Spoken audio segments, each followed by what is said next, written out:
बिहार विधानसभा का चुनाव अक्टूबर नवंबर के महीने में होना है और ये लगातार रोचक होता चला जा रहा है।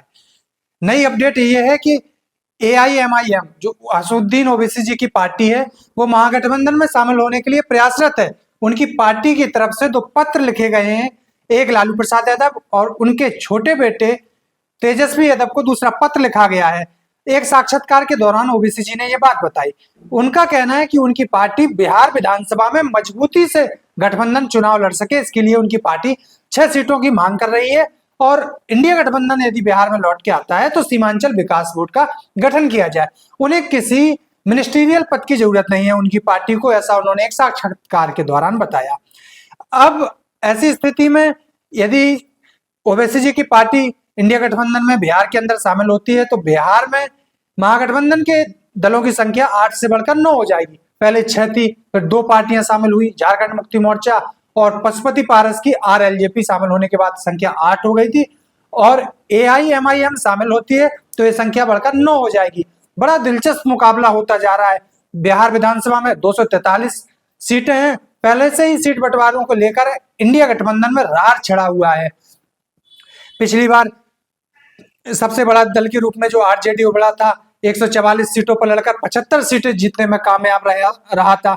वहीं कांग्रेस 70 सीटों पर लड़कर 19 सीटें जीतने में कामयाब रही थी, जिसका स्ट्राइक रेट काफी खराब था। सीपीआईएमएल 19 सीटें लड़कर 12 सीटें जीतने में कामयाब रहा था। वहीं सीपीआई और सीपीआईएम 2-2 सीटें जीता था। और पिछले विधानसभा चुनाव में एक बड़ा ही शानदार प्रदर्शन रहा था असदुद्दीन ओवैसी जी की पार्टी की। इनकी पार्टी के 5 विधायक चुनकर आए थे, जिनमें से बाद में आगे चलकर 4 विधायकों ने पाला बदल लिया था।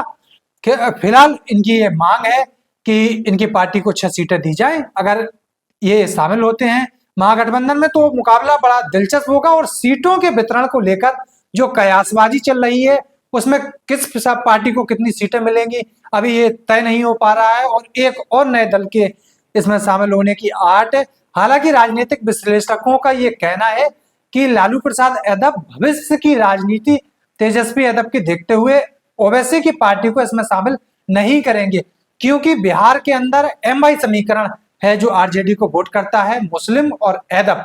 अगर ऐसे में ओवैसी की पार्टी को आज 6 सीटें दे दी जाती हैं उनकी मांग के अनुसार, तो आगे विधानसभा का चुनाव होगा या लोकसभा का चुनाव होगा तो मुस्लिमों में उनकी एक अलग धाक होगी। पार्टी की ये संख्या लगातार बढ़ती जाएगी और वो मुसलमानों के अंदर एक नए नेता के रूप में बिहार के अंदर उभर कर सामने आएंगे, जिससे आरजेडी को भारी नुकसान होगा। ऐसी स्थिति में माना यह जा रहा है कि उन्हें शामिल नहीं किया जाएगा। तो फिलहाल बहुत सारी बातें इस प्रकार की चल रही हैं। अब देखना यह है कि क्या ये शामिल होती है इनकी एआईएमआईएम अगर शामिल होती है तो ये मुकाबला बड़ा दिलचस्प होगा, न केवल सीटों के वितरण को लेकर बल्कि चुनाव में भी बड़ा दिलचस्प मुकाबला होगा। ओवैसी जी की बस एक मांग है कि वो अगर उनके महागठबंधन सत्ता में लौटकर आता है या सत्ता में आता है तो सीमांचल विकास बोर्ड का गठन किया जाए।